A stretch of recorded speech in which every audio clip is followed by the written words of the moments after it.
Quetta airport road چشمہ چوزئی میں مسلح افراد کی فائرنگ سے 5 پولیس اہلکاروں سمیت 12 افراد زخمی۔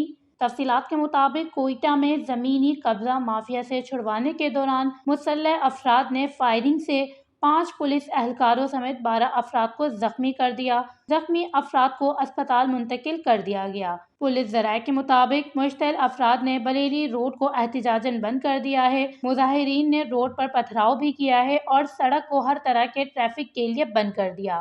بلیری روڈ کے بعد مظاہرین نے ایئرپورٹ روڈ کو بھی بلاک کر دیا اور عالموں چوک پر میت رکھ کر احتجاج کیا۔ مظاہرین کا کہنا تھا کہ پولیس اور انتظامیہ کی فائرنگ سے ہمارے 5 افراد جاں بحق ہوئے ہیں۔ مظاہرین نے مطالبہ کیا ہے کہ کارروائی میں ملوث افسران اور اہلکاران کے خلاف مقدمہ درج کر کے کارروائی کی جائے، جبکہ ڈپٹی کمشنر کوئٹہ نے بتایا ہے کہ چشمہ چوزئی میں عدالتی احکامات پر غیر قانونی طور پر مقیم افراد کے خلاف کارروائی کی گئی تھی، جس میں غیر ملکی افغان مہاجرین غیر قانونی طور پر رہائش پذیر تھے۔ کارروائی کے دوران اسسٹنٹ کمشنر سمیت پوری ٹیم پر مسلح افراد نے فائرنگ کی، جبکہ مسلح افراد نے مشینری کو بھی جلانے کی کوشش کی۔ دوسری جانب سول اسپتال کوئٹہ میں ٹراما سینٹر کے انچارج ڈاکٹر ارباب کامران نے میڈیا کے داخلے پر پابندی عائد کر دی اور میڈیا کو فائرنگ کے واقعے کے زخمیوں کی کوریج سے روک دیا۔ ڈاکٹر ارباب کامران کا کہنا ہے کہ سیکریٹری صحت نے ٹراما سینٹر میں میڈیا کو کوریج سے منع کیا ہے۔